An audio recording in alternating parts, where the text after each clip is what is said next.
E aí, meus amigos, vocês estão com fome de Jesus ainda? Você tá feliz? Eu tô feliz. E hoje eu queria falar com vocês a respeito do batismo do Espírito Santo. Desde que eu fiz um outro vídeo aqui falando um pouquinho sobre isso, respondendo outras perguntas. Eu tenho recebido muita pergunta no Instagram e toda vez que eu abro algum tipo de conversa para pedir um feedback de vocês, pessoas me perguntam sobre isso. Então eu quero explicar de maneira bem simples, bem rápida, bem prática, para que a gente possa crescer em Jesus. Mas desde já eu te aconselho a ler as Escrituras, a passar tempo com Jesus, para que você aprenda com Jesus, tá bom? Amém? Então vamos lá. A gente precisa entender que muitas vezes a linguagem batismo no Espírito Santo, ela já é muito usada nas nossas igrejas, nas nossas reuniões, como algo que se atrela a um mover ou algo do tipo. Então eu quero que para começo de conversa você se esvazie de todo de toda coisa que você tem pré-estabelecido na sua cabeça, para que a gente possa conversar da melhor maneira. Então, batismo, o que significa batismo? Batismo significa imergir, colocar dentro, né? Então, João Batista era aquele que imergia as pessoas, aquele que batizava as pessoas nas águas. Mas o Espírito Santo, então, o batismo no Espírito Santo é ser imergido no Espírito, ou estar imergido no Espírito. Mas na minha concepção, esse estar imergido no Espírito Santo, ele pode ser entendido de duas maneiras nas Escrituras. Vamos lá. Se a gente pensar na vida de Jesus, Jesus é homem, era 100% homem, 100% Deus. Se Jesus era 100% Deus, o Espírito de Jesus é o Espírito Santo, certo? Jesus nunca deixou de ser um com o Pai, nunca deixou de ser um com o Espírito Santo. Então Jesus tinha o Espírito Santo morando dentro dele, certo? Afinal de contas, é o Espírito Santo morando em mim que me faz ser filho de Deus. Então Jesus tinha o Espírito Santo morando dentro dele. Mas em Mateus 3, quando ele foi batizado nas águas, logo após ele ser batizado nas águas, a Bíblia diz que o Espírito Santo, de maneira corpórea, como uma pomba, pousou sobre Jesus. Ou seja, Jesus, embora tivesse o Espírito Santo dentro dele, naquele dia ele recebeu o Espírito Santo sobre ele, como um empoderamento para a obra do ministério. Então, naquele dia, Jesus foi empoderado para começar seu ministério na terra. Jesus precisa ser empoderado, blá blá, isso é uma conversa para outra hora. Mas o que nós precisamos entender é que mesmo Jesus tendo o Espírito Santo dentro, em algum momento o Espírito Santo veio sobre ele como um empoderamento para o seu ministério. Então, mas nós não nascemos com o Espírito Santo dentro de nós. Nós nascemos em pecado, né? Nós nascemos destinados ao inferno. Mas quando reconhecemos o sacrifício de Jesus, nos rendemos a Ele como nosso Salvador, nosso Senhor, então pela fé nós somos salvos.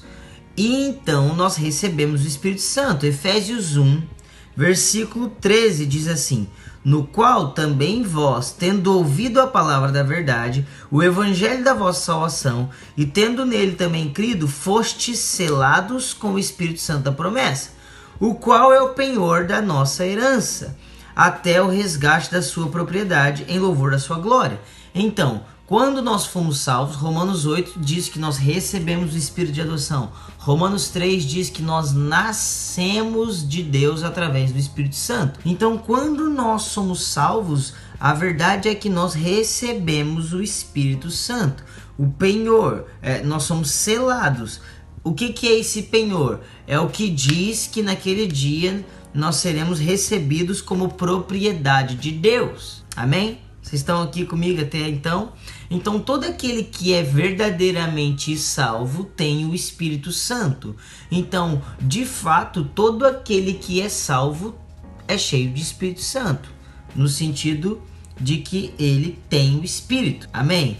Então, ser batizado no Espírito Santo é ser salvo. Quando você foi de fato salvo, você recebeu o Espírito Santo. Uma vez Jesus nos ensinou que se o pai da terra, um filho pedindo pão, ele não daria pedra, quanto mais a nós, se pedimos o Espírito Santo, receberíamos. Então, todo aquele que é salvo e pede o Espírito Santo, pede por salvação, ele recebe o Espírito Santo. Então, mas existe uma outra coisa que acontece. Vamos lá. Em João 20, versículo 22, foi a primeira vez que o Espírito Santo foi dado aos discípulos de Cristo. Então Jesus não enviou o Espírito Santo em Atos 2. O Espírito Santo foi dado aos discípulos em João 20. Logo depois de Jesus ressuscitar, ele aparece aos seus discípulos, ele atravessa a parede provavelmente, e ele sopra sobre eles e disse: recebei o Espírito Santo. Nas Escrituras não aparecem nenhum tipo de sinais, prodígios, maravilhas, nada disso.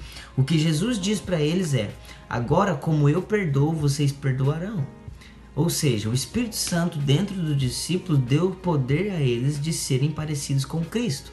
Então os discípulos, eles não estavam reunidos para receber o Espírito Santo. Eles estavam reunidos para receber o empoderamento do Espírito Santo. Então, são duas coisas diferentes. Uma coisa é o Espírito Santo em mim, me tornando parecido com Cristo. Outra coisa é o Espírito Santo que vem sobre mim, para que me capacite para a obra do ministério, para que eu abençoe a outras pessoas, para que eu ajude a edificar a igreja do Senhor. É o que acontece em Atos 2, quando o Espírito Santo vem sobre aquele lugar. Em Atos 4, quando o Espírito Santo vem sobre eles, os dá coragem de pregar. Vocês estão entendendo? Então, ser batizado no Espírito Santo, você pode entender isso de duas maneiras. A primeira, quando você é salvo e você recebe o Espírito Santo. A segunda, quando você é empoderado. Ale, mas e o dom de línguas, o dom de profecias? Isso tudo são sinais de que alguém foi empoderado, mas isso pode ou não acontecer. Ah, Ale, ele não ora em línguas, então ele não é batizado no Espírito Santo? Não, eu não posso dizer isso. Ah, mas fulano não profetiza, ele não é batizado no Espírito Santo? Não, eu não posso dizer isso. Ale, você crê que todos podem orar em línguas? Que todos podem profetizar? Sim, eu creio nisso. Mas acompanhe o canal, que mais pra frente a gente pode conversar sobre isso. É isso aí, meus amigos. Se você gostou, manda um beijo, comenta, compartilha.